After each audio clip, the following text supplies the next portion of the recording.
कबीरा मन निर्मल भया, जैसे गंगा नीर। हरि पाछे पाछे फिरे, कहत कबीर कबीर। भगवान को पाने के लिए पवित्रता आवश्यक है, और पवित्रता जीवन में आ जाए तो भगवान खुद हमारे पीछे पीछे चलते हैं। इसलिए साथियों, जीवन में पवित्रता आवश्यक है।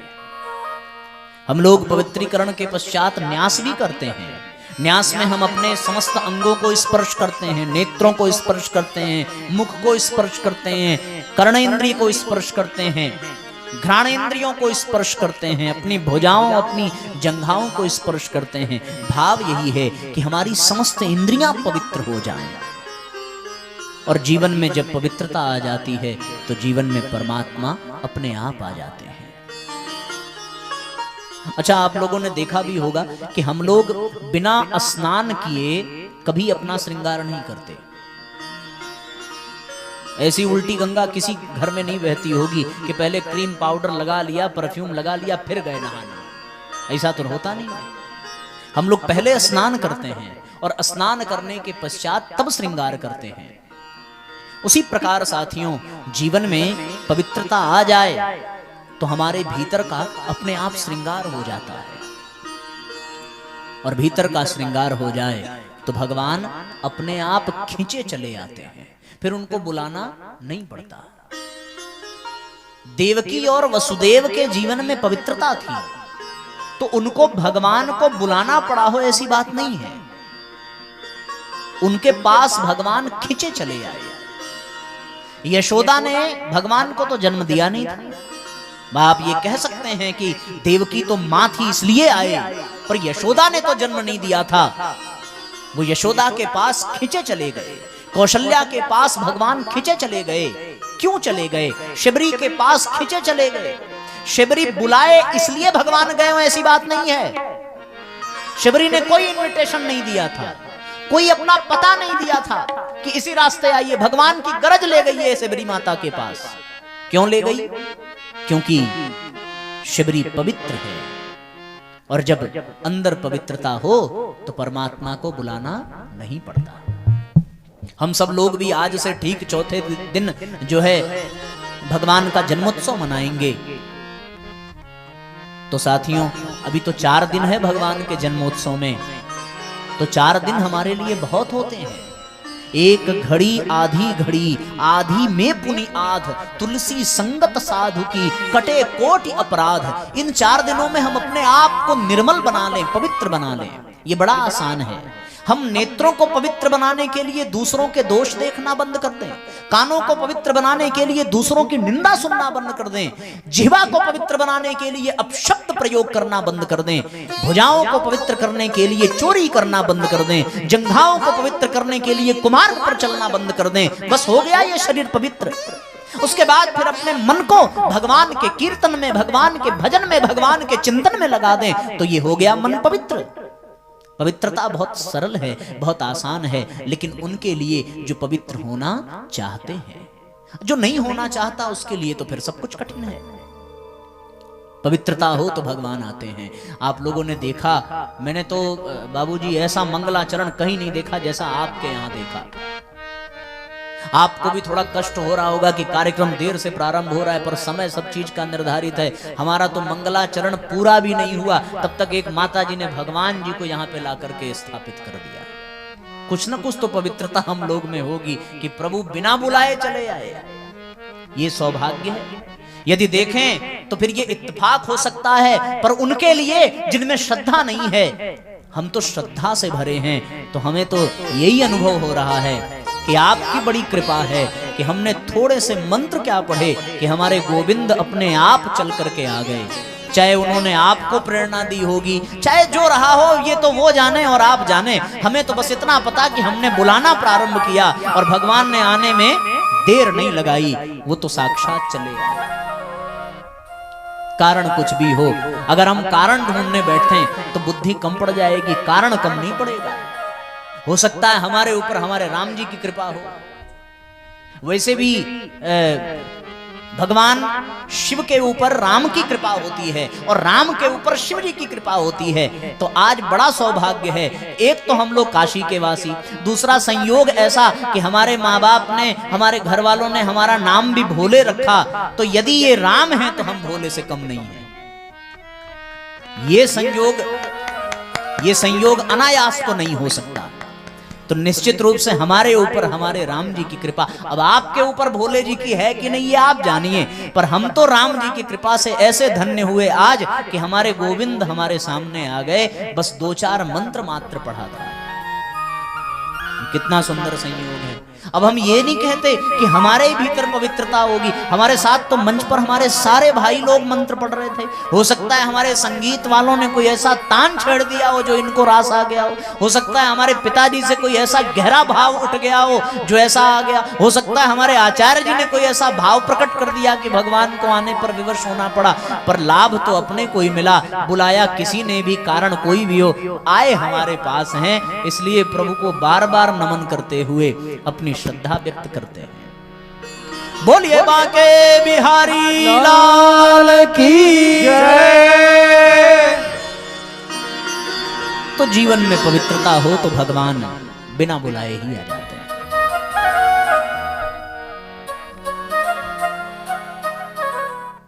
अतः हम सभी साथियों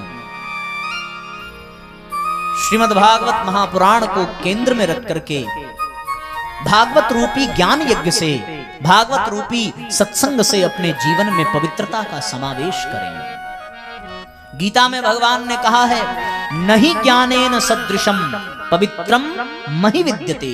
इस धरती पर ज्ञान से अधिक पवित्र कुछ भी नहीं है। ज्ञान में वो शक्ति है जो पशु को भी परमात्मा बना सकती है।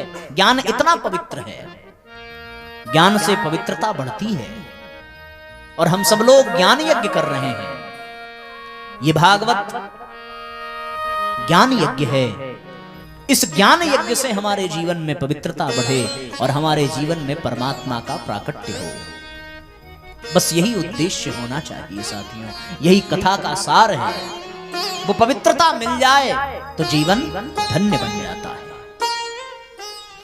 गोस्वामी तुलसीदास जी ने लिखा भी है, आप सब लोगों ने कई बार सुना होगा, गाया होगा।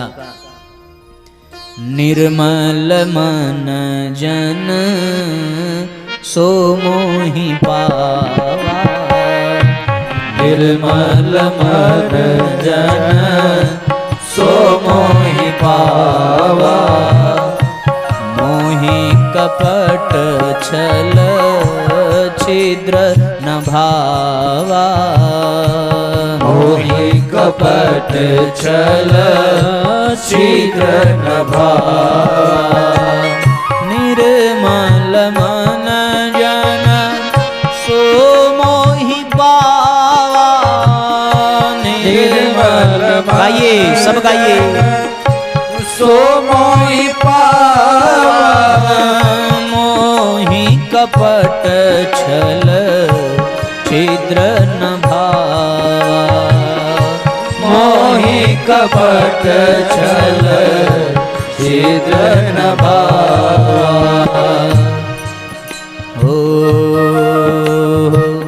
सन्मुख होहि जीव मोहि जबहि, सन्मुख होहि जीव मोहि जबहि, जन्म कोटि अघ नासहि तबहि, जन्म कोटि अघ नासहि तबहि, जन्म कोटि अघ नासहि तबहि।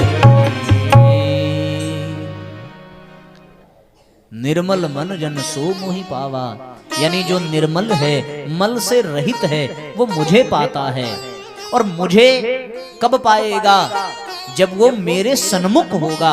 और भगवान की कथा में आकर के बैठने का तात्पर्य यही है कि हमने संसार से मुख मोड़ लिया और भगवान की ओर मुख कर लिया। यही तो मतलब हुआ ना। संसार अब उधर है और भगवान अब इधर है। अगर उधर मुंह करके बैठते तो मतलब संसार की ओर है, और इधर मुंह करके बैठे तो इसका मतलब सन्मुख हो गए हैं हम भगवान के। तो जन्म कोटि अघनासहि तबहि, करोड़ों जन्मों के पाप का भगवान विनाश कर देते हैं, मिटाते नहीं हैं। मिटाने से तो फिर पैदा हो जाएंगे। विनाश का तात्पर्य जड़ से उखाड़ देना, यानी अब दोबारा पनपने की संभावना ही खत्म। अब पाप भीतर जन्म ले नहीं सकता, प्रवेश कर नहीं सकता। सिद्धांत तो ये कहता है। तो इसलिए साथियों, ये बड़ा सुंदर संयोग कि हम भागवत का ज्ञान यज्ञ कर रहे हैं। भागवत के माध्यम से हमारे जीवन में पवित्रता आ जाए, और हमारे जीवन में पवित्रता आ जाए तो हमारा जीवन श्रृंगार से परिपूर्ण हो जाता है। फिर जिस प्रकार रूपवती स्त्री श्रृंगार करे तो वो उसका पति आकर्षित होता है। जीवन में पवित्रता आ जाए और हमारे भीतर का श्रृंगार हो जाए तो फिर संसार का स्वामी भगवान स्वयं गोविंद हमारी ओर आकर्षित हो जाते हैं, वो खुद खींचे चले आते हैं।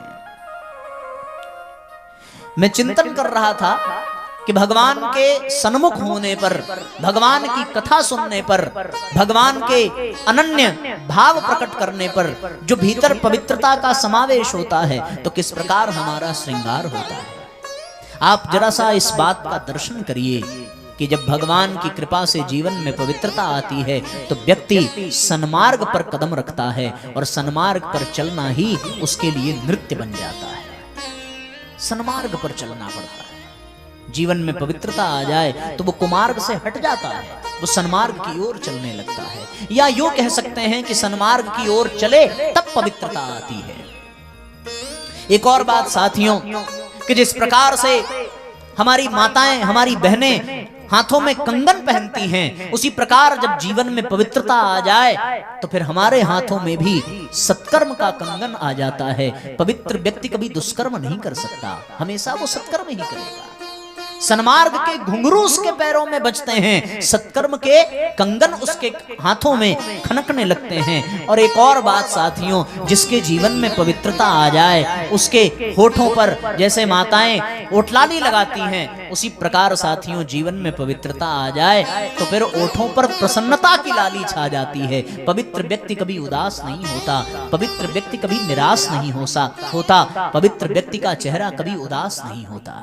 जो पवित्र है वो विषम से विषम परिस्थिति में भी मुस्कुराता रहता है, उसके ओठों पर प्रसन्नता की लाली छाई रहती है। ध्रुव, प्रहलाद, जिन जिन भक्तों की कथा हम इसमें सुनेंगे, उन सब के जीवन में हम देखें विषम से विषम परिस्थितियां आई, पर उनकी पवित्रता ऐसी थी कि उस विषम परिस्थितियों में भी उनके ओठों पर प्रसन्नता का कभी अभाव नहीं हुआ। एक और बात साथियों, कि जिस प्रकार से माताएं अपने मस्तक पर बिंदी लगाती हैं, जब हमारे जीवन में पवित्रता आ जाए तो हमारे जीवन में संतों के चरणों की रज की धूल बिंदी के रूप में विराजमान हो जाती है, और हमारे जीवन में श्रृंगार बढ़ता जाता है।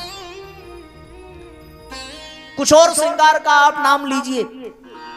एक और श्रृंगार हमारी माताएं करती हैं कि उनके कंठ में बड़े बड़े गले के हार भी होते हैं। जीवन में जब पवित्रता आ जाती है तो फिर उस पवित्र व्यक्ति के जीवन में हम देखें तो उसके भी गले में हरि नाम के कीर्तन का कंठ में हार पड़ा रहता है, और वो निरंतर भगवान का कीर्तन करता रहता है। कुछ और श्रृंगार माताएं करती हैं, और वो श्रृंगार और क्या हो सकता है। कहते हैं साहब कि माताएं नेत्रों में कुछ लगाती हैं, नेत्रों को और बड़ा करने के लिए, और घना करने के लिए, और सुंदर बनाने के लिए। मैं समझता हूं कि जब जीवन में पवित्रता आ जाए तो नेत्रों में भगवान की कृपा से ऐसी दिव्य दृष्टि पहुंच जाती है कि हर कण में परमात्मा दिखाई देने लगता है। नेत्रों का भी श्रृंगार भगवान की कृपा से हो जाता है जब जीवन में पवित्रता आती है।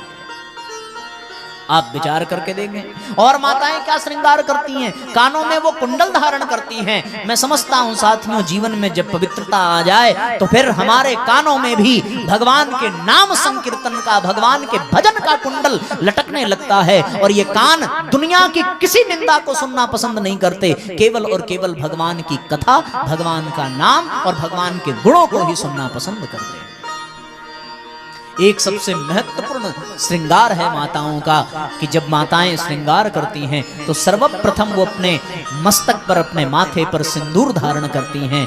मुझे ये लगता है साथियों, यद्यपि मैं सही हूं या नहीं ये आप तय करिए, कि जीवन में जब पवित्रता आ जाती है तब माथे पर सदचिंतन का सिंदूर लगता है और चिंतन ऐसा परिष्कृत होता है, ऐसा परिष्कृत होता है कि जिस प्रकार माताएं विवाहित नजर आती हैं, उसी प्रकार सच्चिंतन से युक्त जो भक्त है वो पवित्रता से परिपूर्ण होकर स्वयं संत बन जाता है और भगवान से विवाह करने के योग्य हो जाता है। जिस प्रकार गोपियों ने भगवान को पति के रूप में स्वीकार कर लिया, वो गोपियां पूर्व जन्म में संत ही तो थी, वो गोपियां पूर्व जन्म में ऋषि महर्षि ही थे, उन्होंने इस जन्म में आकर के भगवान का वर्ण किया। उसी प्रकार जब जीवन में पवित्रता आ जाए तो सत्कर्म का कंगन, जीवन में पवित्रता आ जाए तो साथियों सन्मार्ग के नुपुर, जीवन में पवित्रता आ जाए तो प्रसन्नता की लाली, जीवन में पवित्रता आ जाए तो संत चरणों की धूल की बिंदी, जीवन में पवित्रता आ जाए तो भगवान के नाम के गले का हार, जीवन में पवित्रता आ जाए तो भगवान के कीर्तन का कुंडल, जीवन में पवित्रता आ जाए साथियों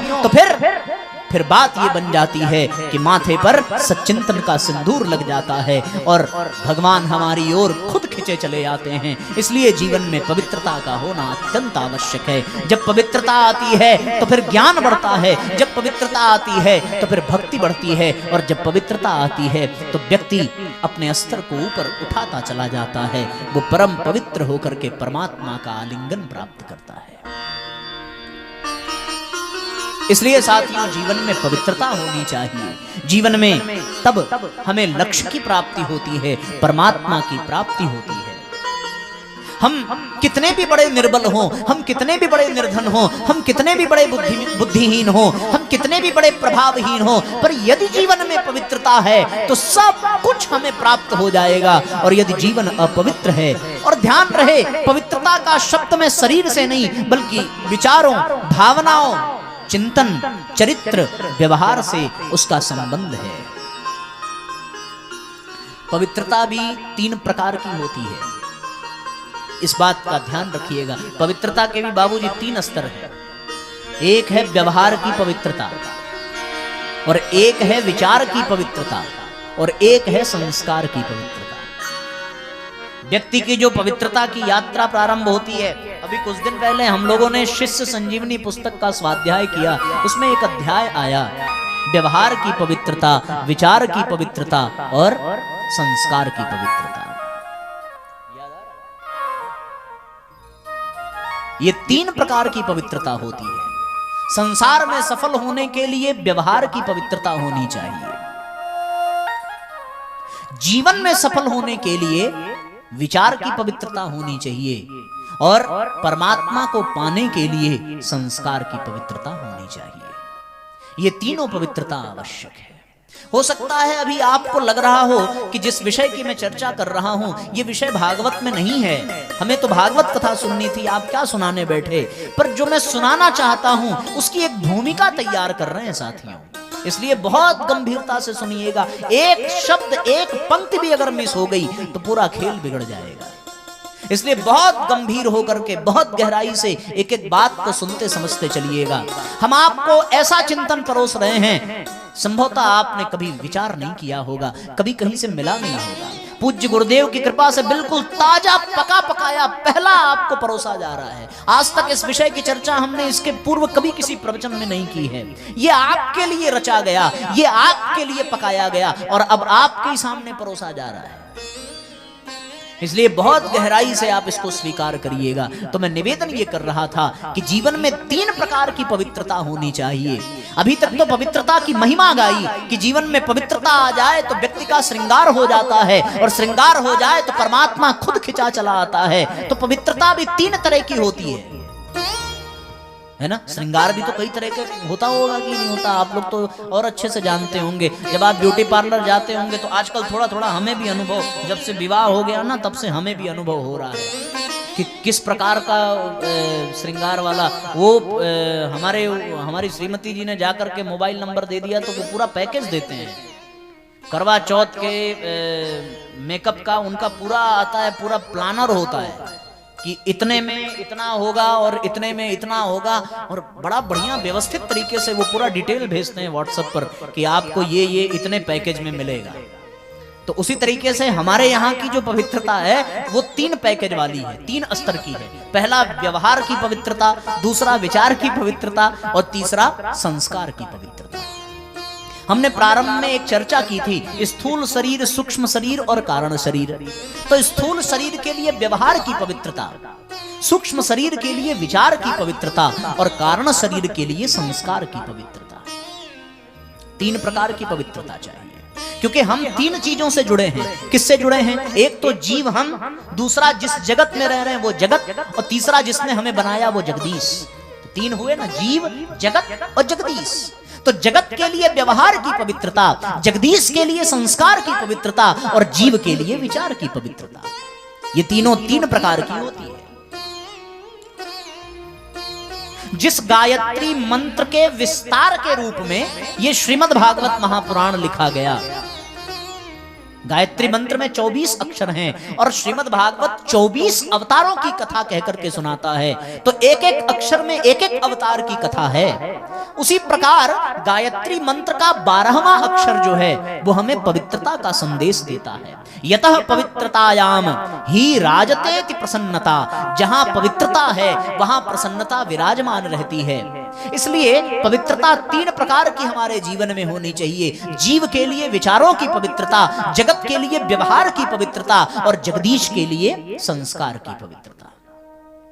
ध्यान देना, आपका व्यवहार पवित्र ना हो लेकिन विचार और संस्कार बहुत पवित्र हो तो आप जगत में सफल नहीं हो पाएंगे। दुनिया वाले मार के भगाएंगे। कितना भी आपका विचार शुद्ध हो लेकिन व्यवहार खराब हुआ तो फिर आप जगत में टिक नहीं पाएंगे। जगत की छोड़िए, परिवार में देखिए, अगर व्यवहार आपका खराब है तो आप कितने शुद्ध विचार वाले हों, आपकी कोई कीमत कदापि नहीं करेगा। आपका संस्कार कितना भी अच्छा हो, आपके विचार कितने भी अच्छे हों, लेकिन व्यवहार यदि खराब है तो फिर आप संसार में चल नहीं पाएंगे, परिवार में चल नहीं पाएंगे। अब आप अपने माँ बाप को व्यवहार के लिए तू करके बात करिए, उनको आंखें दिखाइए, और आपके विचार कितने भी पवित्र हों तो फिर क्या आप अच्छे कहे जाएंगे? कभी नहीं कहे जाएंगे। तो संसार के लिए, परिवार के लिए तो व्यवहार की पवित्रता होनी चाहिए। एक घटना याद आती है कि एक राजा प्यास के मारे पीड़ित था। उसका एक सिपाही पानी लेने के लिए गया। कुएं पर एक अंधी बुढ़िया, बेचारी आंख उसकी चली गई थी, आंख से दिखाई नहीं पड़ता था। वो पानी भर करके बैठी थी कि उसका बेटा आएगा, पानी लेकर के जाएगा। वो सिपाही पहुंचा और जाकर के उसने कहा, ए बुढ़िया पानी दे। है तो वो सच में बुढ़िया, है तो वो अंधी, विचार उसके बिल्कुल ठीक थे उसके प्रति, संस्कार भी ठीक रहा होगा क्या पता, लेकिन व्यवहार ठीक नहीं था। बुढ़िया ने गाली देकर के भगा दिया। फिर मंत्री गया, मंत्री ने जाकर के कहा कि हे अंधी माई, बहुत प्यार से कि हे अंधी माई, एक गिलास पानी दे दीजिए। उसको फिर क्रोध आया, उसने फिर डांटा, भगाया। फिर राजा गया और राजा ने जाकर के प्रणाम किया कि हे माँ, मैं इस देश का राजा हूं, मुझे प्यास लगी है, यदि एक गिलास पानी मिल जाता तो आपकी बड़ी कृपा होती। उस अंधी स्त्री ने तुरंत राजन को पानी पिलाया। उसके बाद जब पानी पीने के पश्चात राजा जाने लगे तो फिर उस बुढ़िया ने कहा, उस माँ ने कहा कि राजन, अपने सिपाही और मंत्रियों की व्यवहार की शुद्धता का पाठ पढ़ाओ। राजा समझ गए कि क्यों इन लोगों को पानी नहीं मिला और मुझे पानी मिला। हो सकता है राजा का व्यवहार ठीक था, उसके विचार दूषित रहे हों, उसके संस्कार दूषित रहे हों, पर वहां व्यवहार काम आया। एक हमने उदाहरण दिया ताकि आप और अच्छे से अपने आप को कोरिलेट कर सकें। आपके विचार कितने भी अच्छे हों, आपके संस्कार कितने भी अच्छे हों, पर परिवार में सफल होने के लिए व्यवहार अच्छा ही होना चाहिए। आप अपनी पत्नी से कितना भी प्रेम करें, लेकिन सबके सामने तू तड़ाक करके उसके साथ खराब व्यवहार किया तो बस हो गया आपका कल्याण। ये जान लेना, एक करवा चौथ का व्रत अगर तोड़ दिया पत्नी ने तो आपकी जिंदगी की कोई गारंटी नहीं है। ये आप जान लीजिए। हम लोगों की जिंदगी उन लोगों के हाथ में है भाई। दुनिया का एक ऐसा व्रत नहीं है जो पत्नी के लंबी उम्र के लिए रखा जाए। सारा व्रत पति की लंबी की उम्र के लिए है। इसका मतलब केवल पति की उम्र पे ही खतरा मंडराता है और माताएं संभाल करके रखती हैं। यदि ये व्रत करना छोड़ दें बस हो गया कल्याण। तो इसलिए भैया परिवार में रहना है तो व्यवहार की पवित्रता बहुत आवश्यक है। और एक दूसरी बात है फिर विचार की पवित्रता अपने लिए होनी चाहिए, क्योंकि यदि विचार पवित्र नहीं है तो आप व्यवहार भी पवित्र नहीं रख सकते। आपके विचार पवित्र होने चाहिए। हम किसी भी स्त्री को देखें और उस स्त्री को देख करके यदि मन में वासनात्मक अपवित्र विचार आया तो क्या हम उसके साथ अच्छा व्यवहार कर पाएंगे? कभी नहीं कर पाएंगे। मुझे एक घटना याद आती है, प्रज्ञा पुराण में एक बड़ी सुंदर कथा है कि एक स्त्री जंगल में रात्रि में भटक गई। भटकते भटकते वो बेचारी विलाप करने लगी। उसकी रोने की आवाज सुन करके वहां पर जंगल में रहने वाला कोई एक भिखारी आया। उसने कहा कि आप क्यों रो रही हैं? आप निश्चिंत रहिए, मैं आपके साथ हूं। उस स्त्री ने कहा कि तुम कौन हो? तो पहले तो उस भिखारी ने, वो भी युवा था, स्त्री भी युवा थी, उस भिखारी ने कहा कि हमें आप अपना मित्र समझिए। लेकिन वो मित्र समझने के लिए स्त्री तैयार न हुई। फिर उसने कहा कि यदि आपको बुरा न लगे तो आप हमें पति के रूप में स्वीकार करिए, मैं जीवन पर्यंत आपकी देखभाल और रक्षा करूंगा। इस पर भी वो तैयार न हुई। फिर अंत में उसी भिखारी ने कहा कि आप निश्चिंत रहिए, मेरे हाथों में रक्षा बांधिए, मैं आपको बहन की दृष्टि से देखूंगा और मुझे आप अपना भाई समझिए। तब उस स्त्री ने उस पर विश्वास किया। ये विचारों की पवित्रता। यदि विचारों की पवित्रता हो जाए तो व्यवहार में अपने आप पवित्रता आ जाती है, क्योंकि व्यवहार विचार से ही संचालित होते हैं। व्यवहार यानी कर्म, व्यवहार यानी क्रिया शक्ति, और क्रिया शक्ति तो विचार शक्ति से ही प्रभावित होती है। जिसके जैसे विचार होंगे उसके वैसे कर्म होंगे। परम पूज्य गुरुदेव ने कहा कि जो जैसा सोचता है वो वैसा करता है और वैसा ही बन जाता है। हमारे विचार जैसे होंगे वैसे ही हमारे कर्म होंगे। कर्म ही तो व्यवहार है। इसलिए साथियों, व्यवहार की पवित्रता और उसके बाद फिर विचार की पवित्रता। अब विचार किससे प्रभावित होता है, इस पर जरा विचार करिए कि व्यवहार तो विचार से प्रभावित हुआ, पर विचार प्रभावित कैसे होता है? फिर शास्त्र कहते हैं कि विचार संस्कार से प्रभावित होता है। बड़ी सीधी सी बात है कि हम जो काम करते हैं उसको करते करते करते करते एक दिन हमारी आदत पड़ जाती है। वही आदत कालांतर में चल करके स्वभाव बन जाता है। वही स्वभाव बहुत लंबे समय तक रहे तो फिर वो हमारा संस्कार बन जाता है। इसलिए साथियों, विचार हमारे संस्कार से प्रभावित होते हैं। यदि हमारा क्रोधी संस्कार है तो हमारे विचारों में क्रोध की अधिकता रहेगी। यदि हमारे संस्कार लोभी हैं तो हमारे विचारों में लोभ की अधिकता रहेगी। यदि हमारे संस्कार मोह से भरे हैं तो हमारे विचारों में मोह की अधिकता रहेगी। इसलिए संस्कार विचार बनाते हैं और विचार से ही व्यवहार बनता है। अब ये बात मैं इसलिए कह रहा था कि भागवत के महात्म्य का प्रथम श्लोक, जिसकी व्याख्या मैं आपके सम्मुख रखना चाह रहा था, जिसकी भूमिका बनाने के लिए हमने ये बातें की। आइए अब उस श्लोक से अपने आप को जोड़ने का प्रयत्न करिए। भागवत महात्म्य का पहला श्लोक है, आप सब हमारे साथ साथ दोहराइए। सच्चिदानंद रूपाय, सच्चिदानंद रूपाय, विश्वोत्पत्त्यादि हेतवे, विश्वोत्पत्त्यादि हेतवे, तापत्रय विनाशाय, तापत्रय विनाशाय, श्री कृष्णाय वयं नमः। श्री कृष्णाय वयं नमः।